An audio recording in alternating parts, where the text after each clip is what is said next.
showcased a ton of character. I don't know if it's this room or the room next to us that has actual shingles and a window. But I was like dying laughing when I realized it's the one next to here.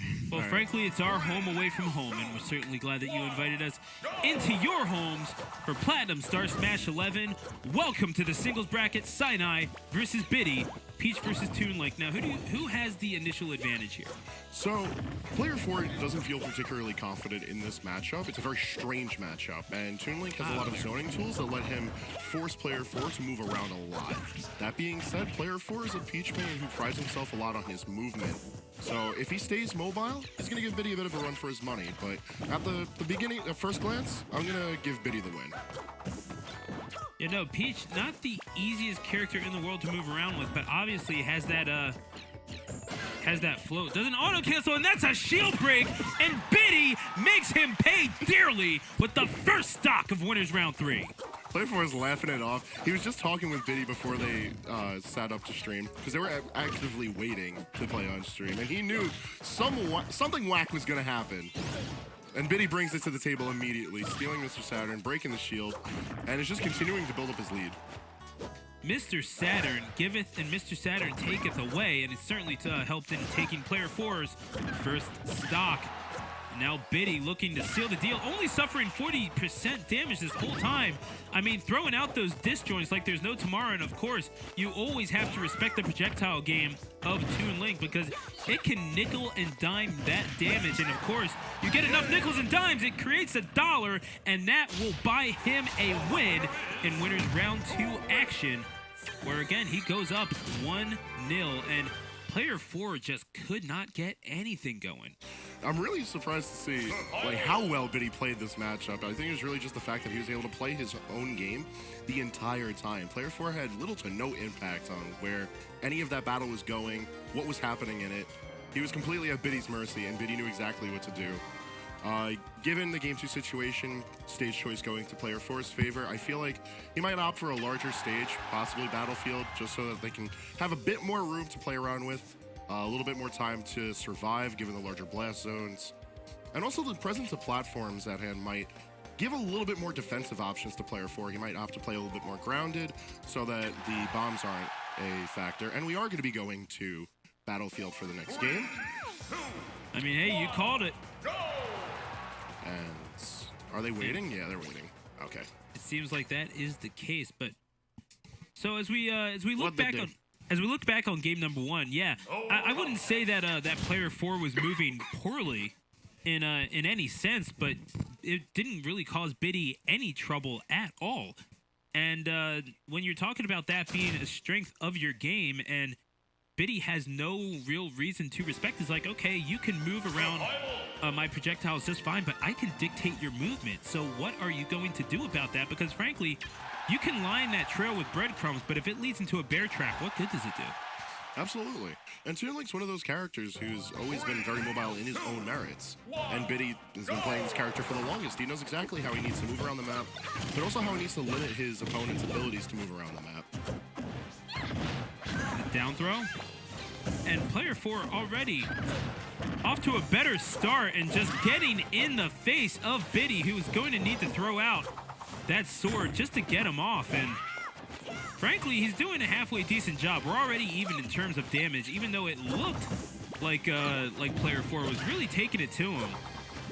I think it was really just the presence that Mr. Saturn had on the first stock in game 1 was what let Biddy take such an outstanding lead, because it's what allowed him to get a shield break so easily and take such a convincing lead there. Without that item on the field, Biddy's got to put in a bit more of the traditional Toon Link play, and that's a lot of runaway, set up the traps with projectiles, line the way so that you can build up that damage like you were mentioning earlier. And Biddy, I mean, he's not moving too badly in the air himself, mixing up his recovery just enough to get back to neutral those few times, but ultimately runs into the forward smash, and that will lose him his first stock. Although sitting at 103%, not reading a potential punish there, but not doing half bad for himself as he gets player 4 airborne once again. You gotta think, you gotta be very cognizant of the fact that Toon Link has a very powerful up air, especially if he is able to sweet spot. Most certainly, and that's why player 4 is drifting a lot more towards the ledges and trying to be aware of where Biddy's positioning himself for the punish.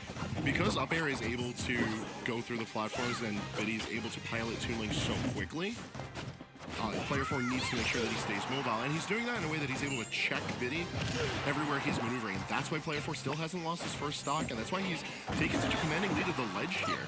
Biddy, I don't think he's going to die off of this ledge play, but looking for the snipe.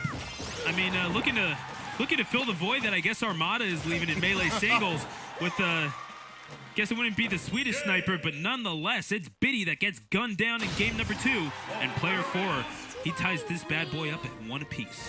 I love when player 4 turns to Biddy as soon as the parasol ends, because he knew that was it. He knew he's getting the win with one of the quirkiest ways to kill with Peach. She has a number of ways to secure her kills in pretty normal fashion, and then she also has enough cheese in her kit that she's able to, keep up the pace with a lot of other high tiers in Smash 4. But Parasol, it's not one of those options. It kills, but it's definitely a weird one. Nonetheless, the choice is Lilac Cruz for game 3. And I think there's a really smart choice from Biddy because there's not as much room for player 4 to move around on, whether it's the base platform being smaller or the tripods being much closer into the stage. And now we're going cruising for game number 3, folks. So obviously, Biddy just embracing the chaos and going with Lilac Cruz. The winner of this one, by the way, will go on to face the winner of either Blue, a staple in the Jersey scene, a Mewtwo main, versus Bear, who was a 9th place finisher at the Philadelphia Smash Arcadian. So we did get to see a little bit of him, and player 4 is looking to see more of Winner's Bracket, and right now he's off to a great start, but Biddy looking to bring it back. Good stuff out of Shield. And I guess really, are there just not that many great out-of-shield options for both of these characters? Because it seems like they're not really going for a whole lot directly out of it. Yeah, it's not a lot of, not that there's not so many options out of shield, it's just that both these characters don't get rewarded so much out of it. So that's why they're trying to pick and choose their battles with how they're going to respond to their options out of shield, rather than just prepare to have a good one. And now, well, that's 1 stock away for Biddy. And with that up air, getting the sour spot, but that damage is damage nonetheless. He will certainly take it, and now just bombs away for Biddy. I mean, good luck figuring out how bombs explode in the vacuum of space and how that has worked out. I overthink things, folks. Oh, great ledge guard by Biddy, and player 4 seems to be on the ropes here. He's not able to approach at all here, Hangman. It's one of those things where it's like Toon Link is able to slow down the pace of a character's approach so well. And Biddy understands exactly how to do that. You see him running between ledge to ledge. He uses the hook shot to line where he's going to be covering boomerang or bomb. Looking for the read was player 4. He's just trying to get a stock at this point. Can he find anything? There is no escape for player 4, it seems. What are you going to do? Says Biddy. The answer could very well be nothing. But player 4 baits it out, and the neutral air will take the first stock. But is it too little too late, Hangman? It is going to be, and that's going to be 2-1 in Biddy's favor. Well played from both halves. I'm actually surprised that player 4 was able to keep up to pace so well, but Biddy kept things in his control. He played to his game plan, and that's why everything worked out in favor of Biddy.